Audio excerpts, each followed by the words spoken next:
देखिए जो सच्चा श्रोता होता है वो कैसा होता है,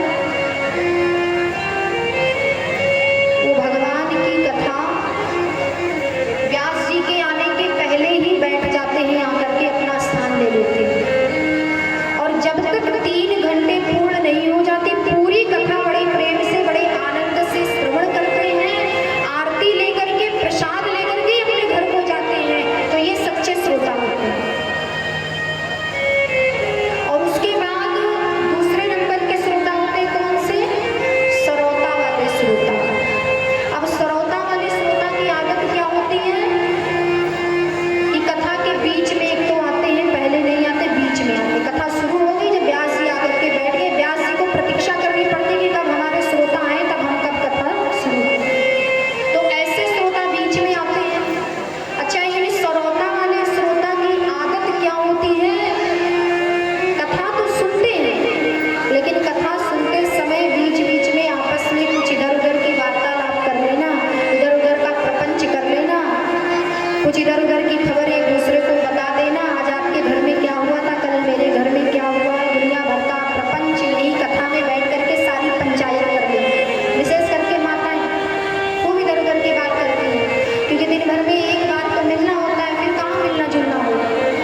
चलिए तो सही, सुनिए तो सही।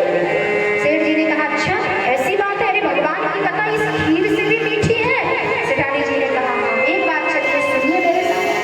अब सेठानी जी दूसरे दिन अपने पति यानी सेठ जी को अपने साथ कथा सुनाने के लिए ले गई, तो सेठ जी अपने आदत से मजबूर थे। सेठ जी ने क्या किया, सेठानी जी तो सबसे आगे जा करके बैठ गई व्यास जी के सामने बिल्कुल, लेकिन सेठ जी तो सबसे पीछे में जा करके जहाँ थोड़ा अंधेरा था, बांस गड़ा हुआ था, बांस से टेम लगा करके जा करके वही आराम से बैठ गए। और वहाँ जहाँ पर किसी की दृष्टि नहीं जाती थी, अंधेरा था, लाइट बत्ती की व्यवस्था नहीं थी, वही अंधेरे में चुपके से जा करके बैठ गए। और सेठ जी अपनी आदत के अनुसार ऊँघने लगे। ऊँघने का मतलब जैसे ही निद्रा आई, मुख खुला है और मुख से खर्राटे मार मार के आराम से बढ़िया सोए।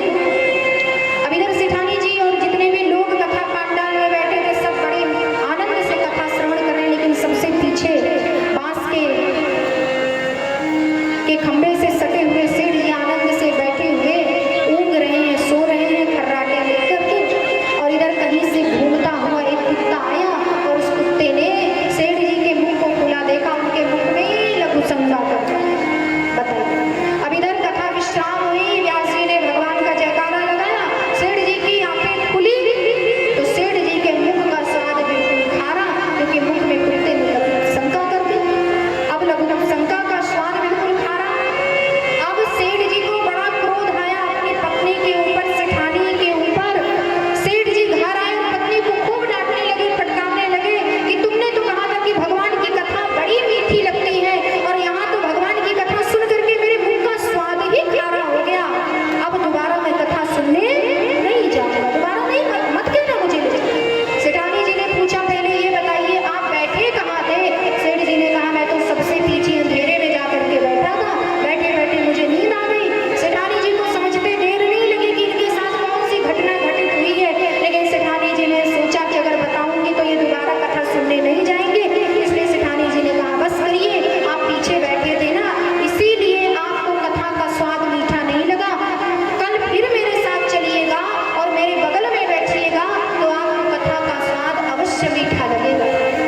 दूसरे दिन सेठानी जी लेकर के गई सेठ जी को, और जाते समय सेठानी जी ने अपने साथ कुछ बतासे भी रख लिए थे। सेठ जी को अपने बगल में बिठा लिया उस दिन, और बगल में बैठे बैठे सेठ जी आगे बैठे, सेठानी जी के कहने पर सबसे आगे बगल में ही सेठानी जी के बैठे। कथा सुनते सुनते सेठ जी को जो ऊँघने की आदत थी, सेठ जी फिर सोने लगे, खर्राटे मार करके कथा के बीच में ही सेठ जी सो गए। अब जैसे ही सेठानी जी ने देखा सेठ जी